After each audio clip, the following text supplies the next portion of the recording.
Hello, everyone, and thank you again for joining us for another installment of the Manufacturer's Efficiency webinar series. My name is Matt Wizeman. I'm a certified business leadership coach and exit planning advisor. With me, as always, is Gina Tabasso of Barracuda B2B Marketing and Rich Bello of Schooley Mitchell. This month, we're talking about succession planning.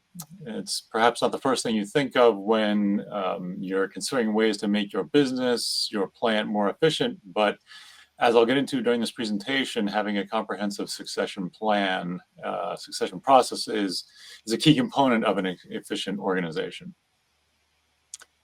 So first, what is succession planning? There are lots of definitions out there, but a relatively simple one comes from the University of Washington Human Resources Office.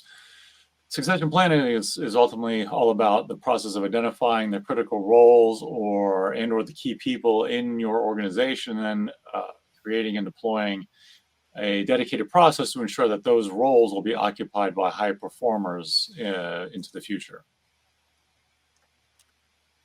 So why is it critical to your business? Well, think of someone you consider key to your organization. They could be a longtime employee who has lots of history and knowledge about the business. It could be someone who's responsible for a process that you consider to be a core competency or a differentiator for your business. Regardless of the reason or the reasons you consider an individual to be key, if they walked into your office tomorrow and said, "Hey, boss, I'm giving my 2 weeks notice," or worse, "Boss, I've got this medical issue. I'm going to be out for a while." Do you know what you would do in those situations? Do you already have someone identified who can readily step into the role with little to no interruption to operations? And the situation I just described is one scenario that plays out at businesses every day, and it's one that a solid succession plan can prepare for. Good succession planning can help your business look a few steps ahead and potentially find skills gaps in the organization before they become emergencies.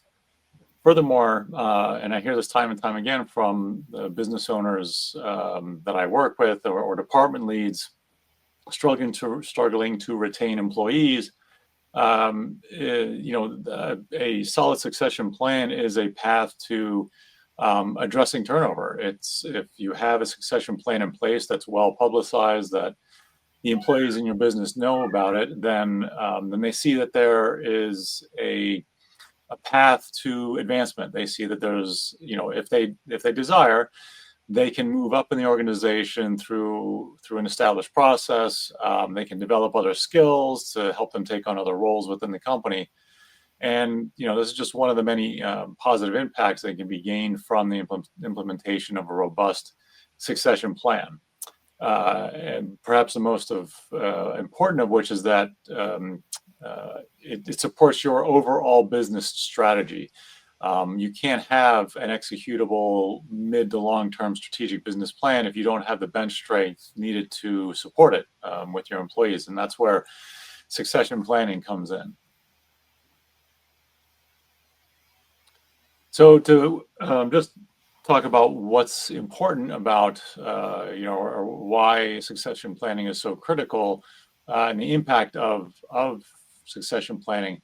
Of respondents to a 2021 PwC survey of family-owned businesses, only 34% had a succession plan in place. These are family-owned businesses, some of which were probably owned by generations of family members. Now, granted, just because a business is a family business, it doesn't mean it has to stay over time. It has to stay within the family. But you would think that, if nothing else, the family would want the business to live on beyond, the current ownership. They would want the legacy preserved, and that's why, or one way, one plan can address that.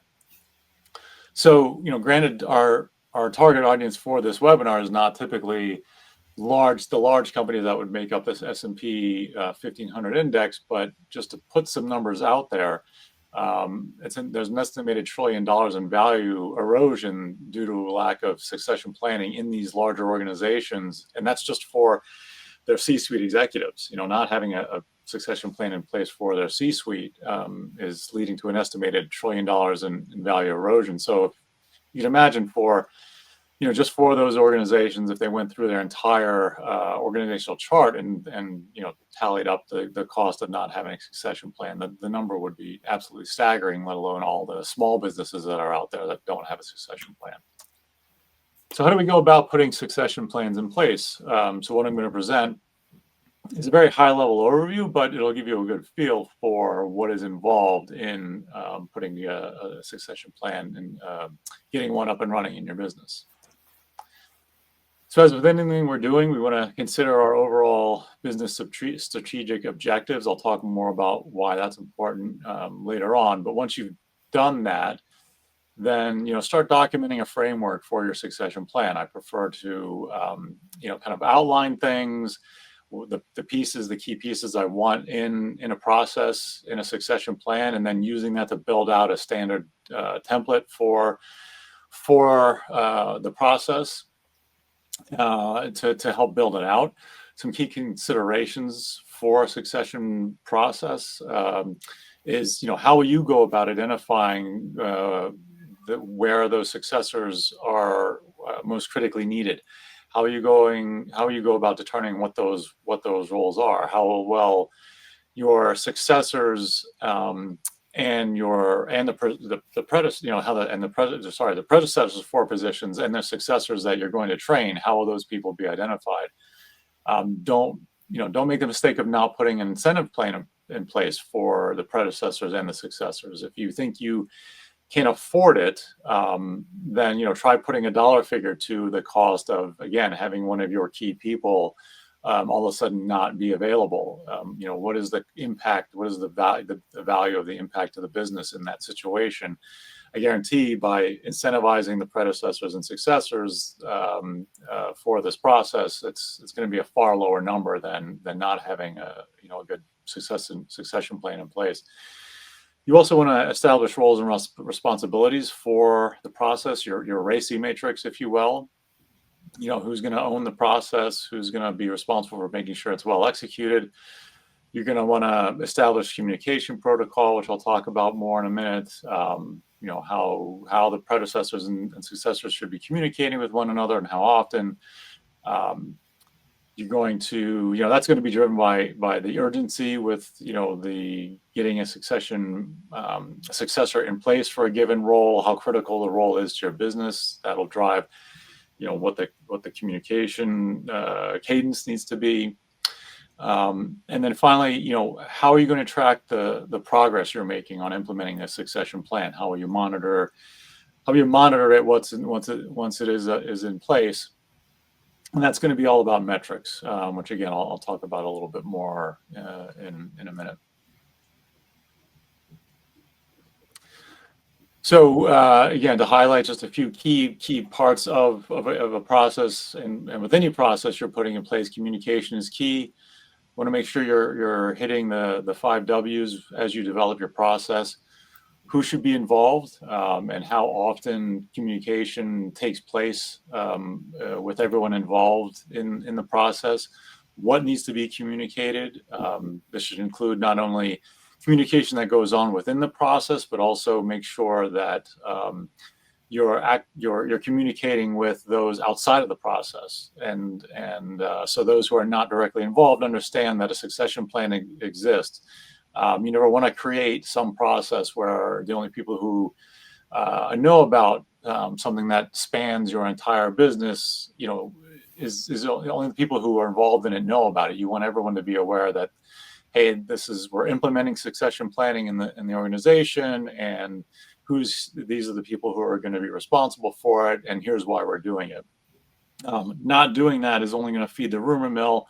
And that's never a good thing to have in a company, is rumors driving people's actions and or inaction. Also want to just touch on metrics. You can't track what you don't measure. So we're going to want to get some metrics in place to track the the implementation of the program and its effectiveness. You also want to make sure it doesn't fall by the wayside over time. So you want to be, again, monitoring these metrics continuously to make sure that the process stays active and up and running in the business.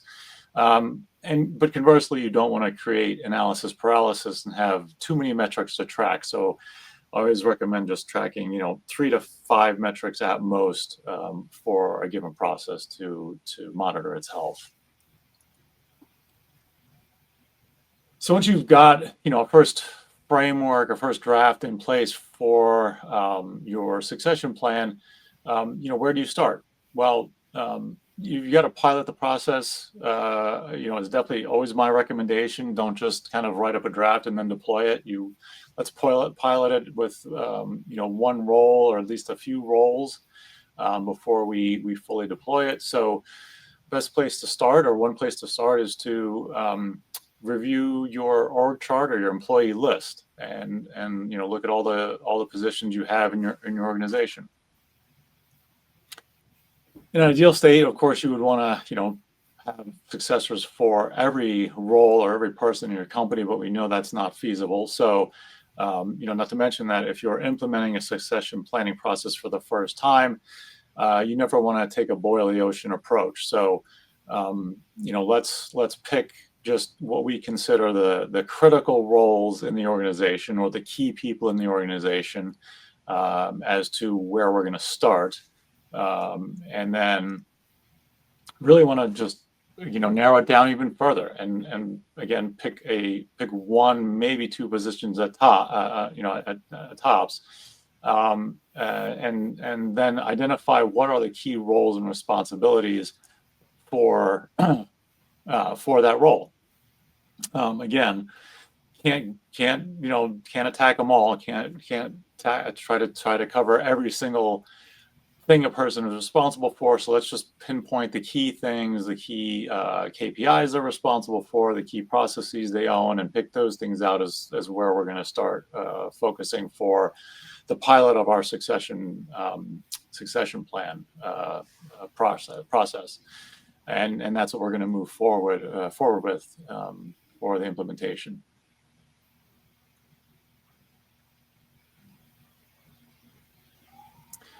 So now that we've identified, our predecessor and their role and what their key responsibilities are, we want to find a successor. It's not as simple as just looking at the predecessor or the current position in that person in that role, looking at who their direct reports are and picking one. We've got to be really careful about who we choose to be a potential successor for a given role. So you need to look at, the role, the current role itself, and think about who in your organization may be a good fit. It could be a direct report for that individual, but you also want to look across the organization who's got the right attitude, the right skills, complementary skills that could be a good fit for the role you're trying to find a successor for, and then go and talk to those individuals to kind of determine do they have an interest. If they're not interested in the opportunity to step into another role or step up, if you will, then they're not the right fit. You don't want to force somebody into a role, and you don't want to make them feel like they have no choice but to accept it. So once you find those a few individuals that say, yeah, I'd be interested in being a backup or being a successor or having that be my next role in the company, you then want to interview them. Just because they talk about interest or because they express interest doesn't mean they're the right fit. So put them through an interview process just like you would through for an external candidate to make sure that the individual will actually be a good fit for the role. And so use very open-ended questions through the interview process to really again evaluate this person's abilities. And I also recommend try leveraging assessments, specifically job benchmarking assessments. This is something that I leverage with my clients to help them when they're interviewing somebody, an external candidate for a position, but it can also be extremely effective for identifying good internal candidates to make sure that their behavioral profile, if you will, is going to be a good fit for this role, and that they can be trained for the role, and that they're going to do well in it. So, these are some tools that can be brought to the process to, again, evaluate a candidate's potential ability to step into a role.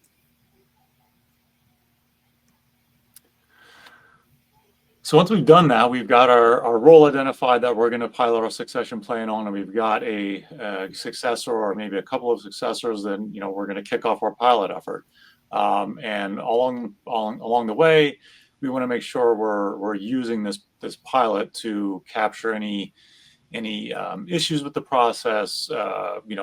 Document things that went well, things that didn't go so well, so that we can revise the process as we go. So that it's really well designed once it is fully deployed. So we want to make sure that the predecessor understands that they need to be documenting the things that they're going to be training their successor on. That's going to help, again, build out the succession planning process. It's also going to help build up a standard operating procedure, if you will, for the role. So this becomes a document in your standard operating process library, if you will, that can be used going forward throughout, for years to come. And again, be sure you're capturing those comments from the predecessor, from the successor, as to how things are going, so that you can feed that into refinements to the overall process.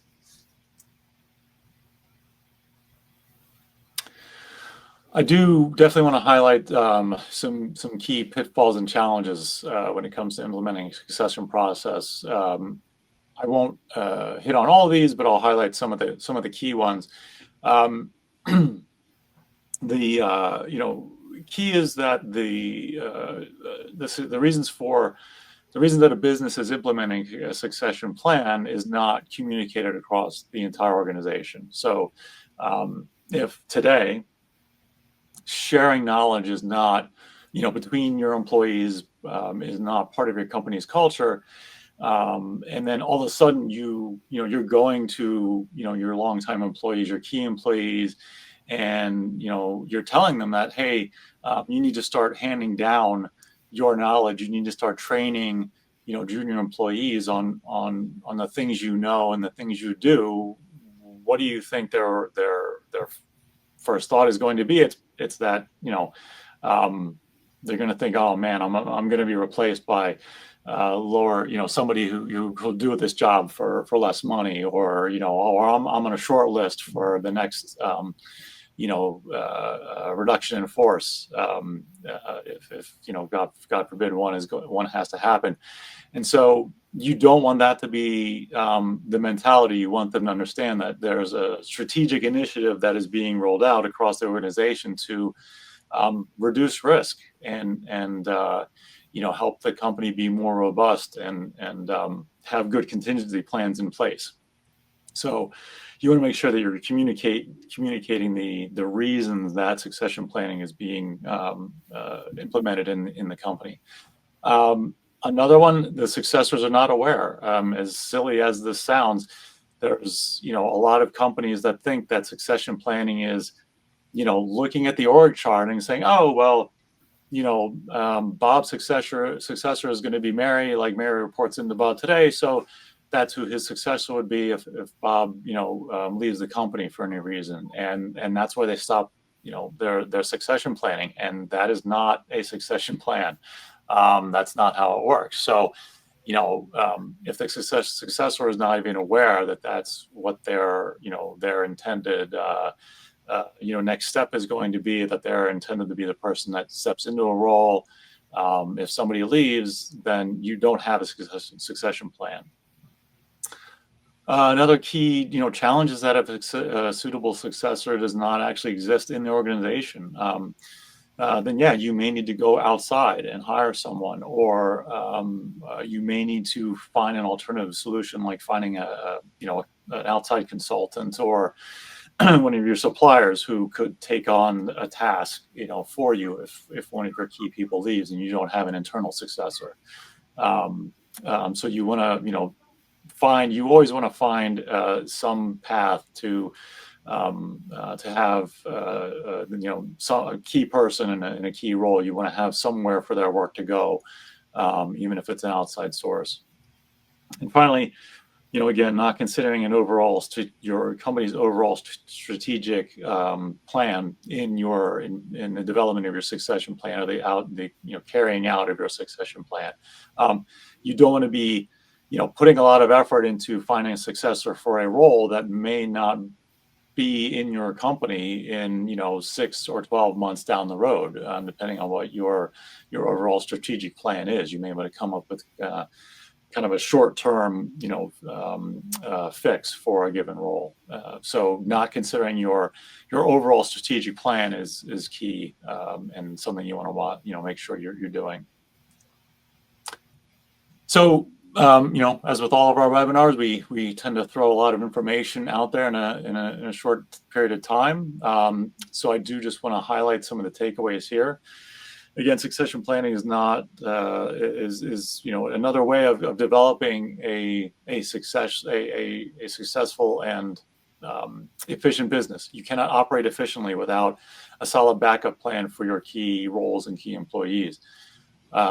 Design your process and pilot it. Again, don't just design it and get a draft and then throw it out there and expect it to work well. Take it through a few roles within your company to hammer out all the kinks before you fully deploy it. For any process in your business, again, communication is absolutely key. You want to make sure communication is solid within the process, but also that others within your organization who are not directly involved understand why the process is being deployed. And with anything you're going to, again, track and improve, you want to have metrics in place to monitor progress and monitor how well it's working. Select the successors based on their desire for the role, but also make sure that they're going to be a good fit through using open interviewing questions and benchmarking assessments. And like I said, with everything you do in your business, you want to be, bouncing that off your strategic plan to make sure that it is in alignment and that it supports your business's overall strategic objectives. Again, this webinar is presented by the Manufacturers Efficiency Group, which is myself, Matt Wizeman, Exit Planning Advisor and Focal Point Business Leadership Coach. Rich Bello, Senior Partner with Schooley Mitchell, and Gina Tabasso, Founder of Barracuda B2B Marketing. If you want to know more about what we've presented on today, and or just have a conversation with us about one of our other previous webinar topics, please use the QR codes on the screen here to reach out to us. We'd be happy to have a conversation and see how we can help. And just to promote some of our upcoming webinar content, in December, we've got Rich Bello, who's going to talk about getting to the bottom of merchant services fees. In January, Gina will talk about how to accelerate the sales cycle process without burning out your team. And then in February, I will talk about strategic planning and how that is the ultimate way to drive efficiency in your business. With that, I do want to thank everybody for watching this webinar, and I'll open it up to Gina and Rich if there's anything you want to add or any questions you have.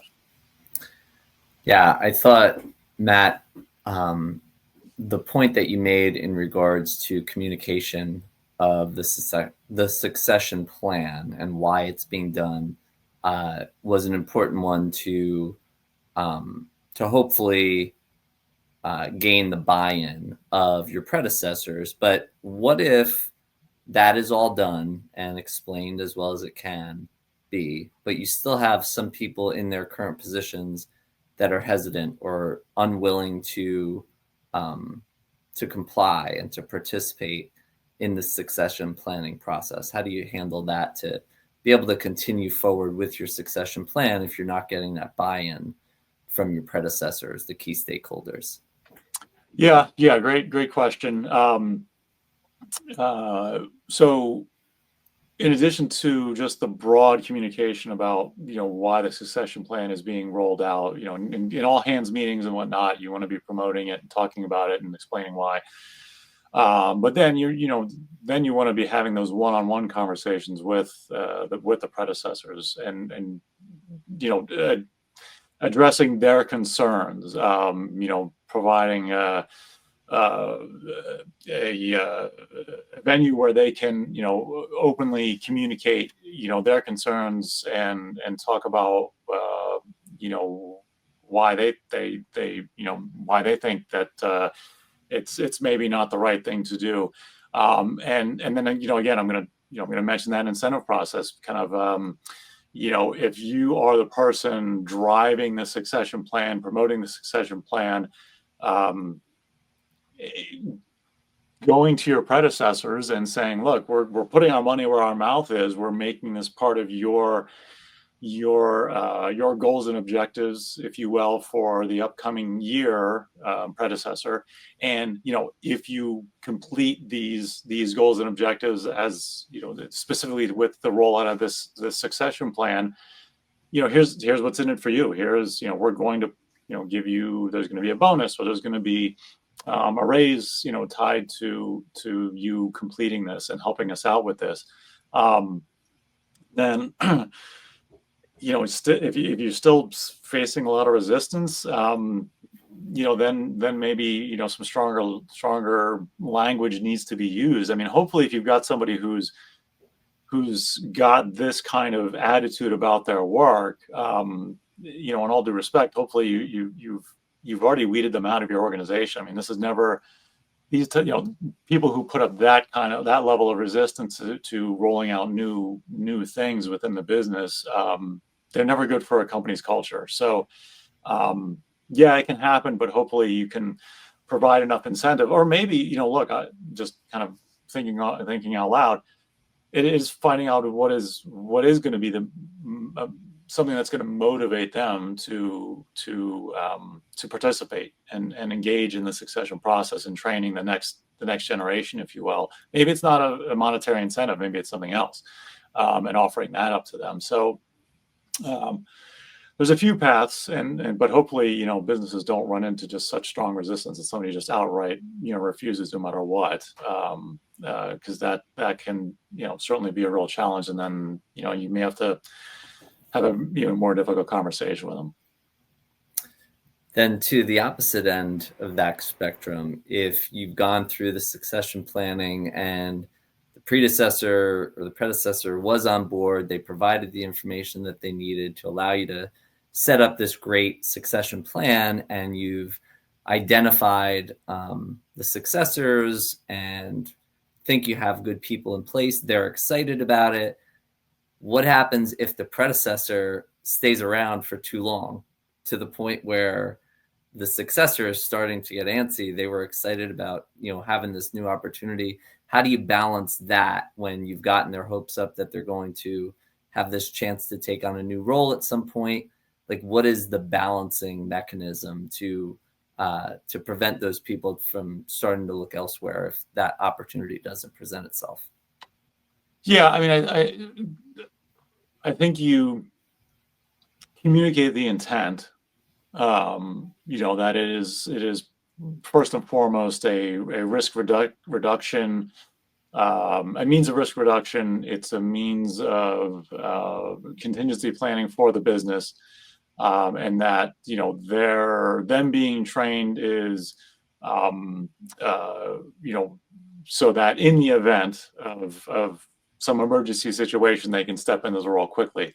But that, and it depends on the situation. Yes, it could be that the predecessor does have a fixed timeline that they're, nearing retirement and they intend to leave by a certain date. Those are obviously the easier ones where it's a clear timeline for the successor.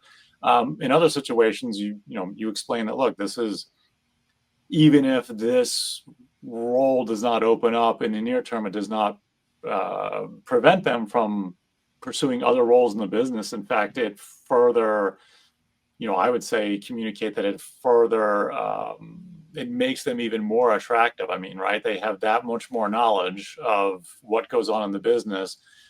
Even if they ultimately step into a role that is different than the one they're a successor for, they'll just have that more knowledge, more general knowledge about things, how different parts of the business work.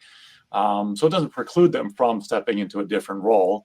And then your succession plan would then, if that successor does in fact move into a different role, now your succession plan should identify the next successor, get them trained up by the predecessor, so you still maintain that contingency plan. You still maintain your risk response. And so I don't think it's a bad thing. I don't think I think you promote it as a positive thing for the successor, that they don't have to necessarily be stepping into that role. It doesn't force them to have to step into that's their only path. That it just further enhances their abilities as an employee of the company. Good stuff. Matt and Rich, during your presentation, Matt, all these people were popping to mind for me.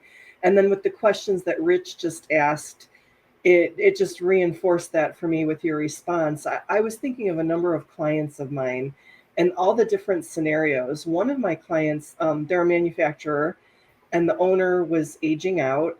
So he did what you said, Matt. He raised up someone from his organization that had been there a long time, and that was going to be his successor who was going to take over the company. And then what happened with what Rich just said happened. He stayed in the business too long. That person got antsy and got a better offer and ended up leaving. And so now the owner of the company, like 3 years later, he's still there running the company. He doesn't have anybody to take over for him. On the other hand, I have another manufacturer that his daughter is taking over the company. She's young, and all of the key leaders in the organization are older, and all of them, the whole entire C-suite is going to age out. And they expressed to me that they were concerned that when she took over the company, she wouldn't have the support system she needed and the expertise behind her to make her successful. And then I have another client that they are retiring in a couple years and don't have a successor in place and plan to sell the company. So they're working on their business right now to try to get it valued for sale and ready to sell. So that's an example where you don't have someone internally to hand off the business to. So I just wanted to share those 3 different examples, and those are all people that I think Matt could really be of value to. I was going to say, Gina, you're queuing up some perfect examples for me to promote my own business. Yes, no, those are all, and I see all 3 of those scenarios you just described. I'm literally talking to business owners right now, and about those same situations. And yeah, those are all very common scenarios and ways that I do help out my clients. So yeah, and it's all things that can be properly addressed with a good succession plan, for sure. So yeah, it's I hear about it all the time.